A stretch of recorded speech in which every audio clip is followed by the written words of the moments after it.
Alright, what's going on, guys? It is Shane Dryer. We are back with another video. So, today is going to be a video about Karens. 2 Karen encounters I've had in my lifetime. So, we're not even going to hesitate. We're just going to get right into this. So, the first Karen encounter was at a mall. I had 2 friends. They were girls, and they were like, I want to go to the mall. And I was like, alright, fuck it. I'm down to go to the mall. I had nothing better going on that day. Keep in mind, this was summer of 2017. And so we started heading to the mall.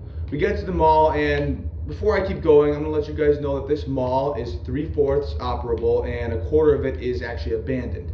And off to the right on the abandoned side, there's a huge empty parking lot, and then behind the parking lot is woods. So it's a very, very good spot to smoke. And it wasn't really smoking. I don't even know what you call hitting a dab cart, but this girl had a dab cart on her. And at the time, I had taken a long tolerance break. I needed to get my grades up, and weed makes me lazy. I'm working on it. I'm actually doing a lot better, but I have to get off it again because I'm going on probation right now very soon, and I have to stay off of it. Let me tell you, that high when I get off probation is going to be just euphoric, let me tell you. But anyways, let me just say I was high as fuck. So we walked into the mall, we went to Auntie Annie's, got some pretzels. It was a good vibe, and eventually it came to a point where the girls wanted to go to it was a perfume store, you know, it had like the pink neon lights and shit, and I was high as fuck, and I told them, I was like, you know, I'd rather go to Hot Topic and Spencer's, and they were like, okay, that's fine. So we branched off, we both went our separate ways, and I did go to Hot Topic, Spencer's, and Aeropostale, and eventually I did end up going to the racetrack as well, but that was after the Karen encounter because I was just shocked. But I was walking, and just keep in mind, when I am stoned, I do have a little bit of an attitude. So what this Karen did, I can and I mean like a pinch understand, like slimly understand, but that's slim, because what she did was whack.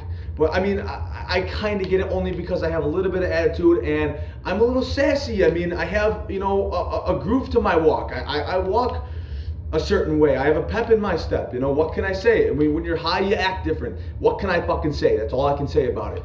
And so this lady, it looks like she's in her 40s, and after you hear this, she probably was a fucking cougar, but or I don't know what she was trying to get out of me. You know, before I keep going, it's like I really don't understand with these Karens what they want. Like that, for example, that Karen with the sunglasses, the blonde hair, and the white dress, who was trying to claim that guy's Doberman had bit her. The quote-unquote Doberman had bit her. It's like, I don't know, like, what are you trying to do? Get a dog put down for your own satisfaction? Like, are you that bored? Is your life that shitty? Like, you live in America. Just be grateful you have clean running water, and you live in the best place in the world. I mean, there's no doubting that there's a lot of reform that still needs to happen. I mean, there's obviously still oppression, there's still homophobia, there's still racism. I definitely get it, but we live in the best part of the world, and people don't understand that at all. People take this place for fucking granted. I get so pissed off when I see people fly the flag upside down. It's so fucking annoying. But anyways, this is more annoying.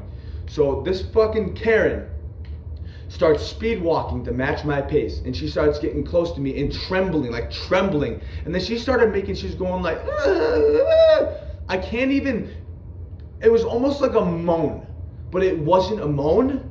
It was a weird noise, I'm telling you, man. I have no words for this even to this day. And she starts screaming, help, help! And you know, I turn and I look her in the eyes and I go, what the fuck are you doing? I go, you need to leave me alone. I did nothing to you. And mind you, I had witnesses all around me. And this guy comes up and he goes, ma'am, you need to leave this guy alone. I was watching the whole time, and you approached him first. He did absolutely nothing to you. And then even after he had said that, she goes, he's trying to rape me, is what she said. I was dumbfounded. What the fuck? It begs a question. It's like what is wrong with your life that you need to do that to innocent people? That's terrible. And eventually it got to a point where everybody around us started laughing at her and pointing, and that's when she finally gave up and she stormed away. And I was like, what the fuck? And I went to the racetrack, and I remember at the time, I mean, even now it's still shocking to me, but at the time, I remember sitting there thinking, what the fuck just happened? Excuse me. I don't care. But I was literally like, what the fuck just happened? And I sat at the racetrack for a half hour until my high wore off. She killed my buzz. She killed my fucking buzz. All right, so we're just gonna move right into the next story because that one is just, what the fuck? I always have to change my car before I go into the next story. I don't know why. I just have a habit of doing that. I don't like to have the same thing. I like to make things interesting, you know. So this next story takes place at a McDonald's. Now, this happened in September of 2020, and I remember this because it was the beginning of my freshman year of college. And my one friend and I had the same class every day, the same time, you know, and he would give me a ride every day. And every single day we would go to McDonald's. Every day we had a habit of it. I was addicted to McDonald's. And I remember we pulled in the parking lot and I had my Down t-shirt, you know, Phil Anselmo, Pantera. I had my Down t-shirt on and I was blasting Pantera, my black jeans, my fucking chains, I had it all. And I got out of the car and we started walking to the entrance of the McDonald's, and this fucking lady looked like she was in her 40s, was sped walk in front of us and stopped at the door.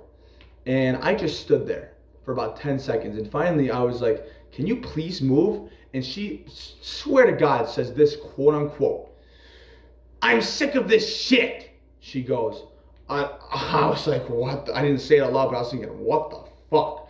And then she finally moved after she got that out of her system. But, God, it was just strange. And before she had even said that, the whole 10 seconds, you know, I was obviously looking at her because there's a lady in front of me.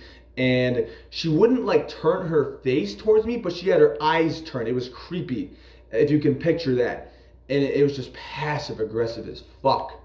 And we finally went inside the McDonald's, and she went up to the front counter, and I went to the self, you know, order because I did not want to deal with that. And the whole time she was just grunting, and she had her fist clenched, and she was stomping her feet like she was upset about something. It's like, I wonder what you're mad about. Probably all the trends. You're probably upset about that. Just a little jealous, huh? Miss Lowlife, piece of shit. She was a piece of shit. And you'll see why even further into this. And so we go and sit down and eat our food. And mind you, the whole time we were waiting for our food, I actually blasted the ending of This Love just to piss her off. And it did. It worked, you know. It's let me tell you, I'm smart. I know how to fuck with people like that, you know, how to disarm them. And it worked, you know. And we fucking sat down, ate our food, and she finished before us. And she finished like 5 minutes before us. And during that 5 minutes, I was sitting there thinking, she's not gonna do it again, is she? You know, I was trying to have some doubts. You know, maybe she had learned her lesson the first time around, but nope, she fucking didn't. We got up, and as soon as we stood up, of course, who stands up? The fucking Karen. And she does the same exact thing. She opens the door and stops and stands there. And again, another 10, 20 seconds goes by, and the old man goes to leave. And man, I made this Karen look like a fucking asshole because I held the door for the old man. I held the door. And she must have realized how much of a cunt she looked like, because after I held the door and the old man walked through, she moved again. And we walked out to the parking lot. And again, until she got to her car, until we got to our car, it was just the same exact passive-aggressive grunts and stomping. It's like, what the fuck is wrong with you? Leave me alone! Good God. But, you know, honestly, that's basically all there is to this story. There's not really much more to it other than these Karens are fucking psychotic. But yeah, peace and love. And if you ever experience something like this, remember, don't get mad. Don't do anything you're going to regret. Don't act out. Just like I did, just play your music, keep playing it, just keep pissing her off. But don't, because these Karens will find the smallest excuse to call the police on you. They will. So act smart and peace out. Recording me now? Hey, internet! This man and his Doberman just attacked me and my Chihuahua. It's not a Doberman. What are you doing? No, help! He just bit me! No, he didn't. What are you? Okay? No! This man, his Doberman just bit me! Help! Call the police! I'm sorry, That's not a Doberman. She's acting crazy.